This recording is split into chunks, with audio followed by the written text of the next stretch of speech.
మన శత్రువు ఎవరయ్యా అంటే సాతానుగాడు. If a deceived person knows that he got deceived, then he will be out of the deception అన్నాడు ఒక ఆయన. అదే ఉందండి.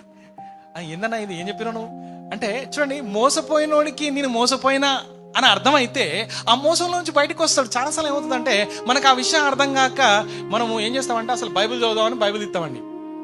బైబిల్ దేగానే ఏమవుతుంది, మనం అసలే సెల్ ఫోన్ ఆఫ్ చేయం కదా. సెల్ ఫోన్ ఏమవుతుంది, కుర్రని మోగుతుంది. మోగన ఏమవుతుంది, బైబిల్ చదువుకున్నావు అని అనుకున్నోడివి ఆ ఫోన్ ద్వారా ఏమవుతుందంటే అర్జెంటుగా నువ్వు ఎక్కడికో వెళ్ళాల్సి వస్తుంది, తర్వాత ఎక్కడికో రమ్మంటారు, డబ్బులు పంపించమంటారు, ఏదో కథ ఉంటుంది. దీనివల్ల మధ్యలో ఏమవుతుంది తెలుసా, బైబిల్ చదవడం అనేది పక్కకి అయిపోతుంది. అర్థమవుతుందా? అంటే శోధకుడు ఎలా నిన్ను డిసీవ్ చేస్తాడంటే, నువ్వు బైబిల్ చదువుకోలేదు ఈరోజు అనే జ్ఞాపకం కూడా నీకు రాకుండా చేసే అవకాశాలు ఉంటాయి. తర్వాత నువ్వు ఎలా అయిపోతుందో తెలుసా, కానీ రేపు ఖచ్చితంగా చదువుతానన్నా.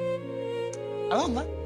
లేకపోతే కొంతమంది ఏం చెప్తారు తెలుసా, ఈరోజు ఇప్పుడు చదవలేదన్నా నేను తర్వాత చదువుతా అని చెప్తారు, కానీ వాడు చదవడాడు.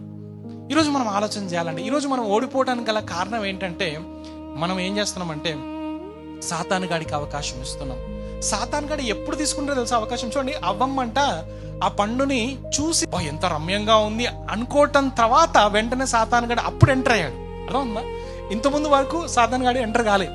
కానీ ఎప్పుడైతే అవ్వకు అది సుందరంగా కనపడ్డదో వెంటనే ఆయన కవిత్వం స్టార్ట్ చేశాడు. ఇక్కడ ఏం చేశాడంటే, ఆ పండు తినమునా నీకు ఏం కాదు, మీరు దేవుళ్ళు అయిపోతారు. ఇవన్నీ కవిత్వాన్ని ఎవరు చెప్పారు వీళ్ళకి?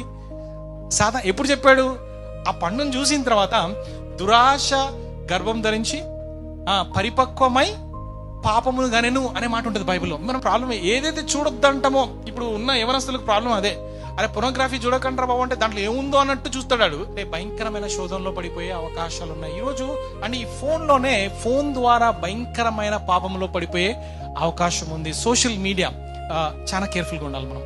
ఈరోజు చాలా we are in the evil days అని చెప్తా. ఎందుకంటే చాలా ప్రమాదకరమైన రోజుల్లో మనం ఉన్నాం కాబట్టి మొత్తం కూడా బ్రెయిన్ వాష్ చేసేస్తున్నాడు. దేంతో అంటే మొత్తం కూడా భయంకరమైన వీడియోస్ తోటి వాడు నాశనం చేసేస్తున్నాడు అనే విషయాన్ని మనం ఒకసారి గమనించాలి. ఈరోజు మనం ఆలోచన చేద్దాం. ఈరోజు క్రైస్తవునిగా నీకు దేవుడు విజయం ఇవ్వాలని ఆశపడుతున్నాడు. అయితే ఆ విజయాన్ని పొందుకోకుండా ఏం చేస్తా ఉందంటే సాతాను గాడు అనేక మార్లు అనేక రీతులుగా నిన్ను పడేస్తాను.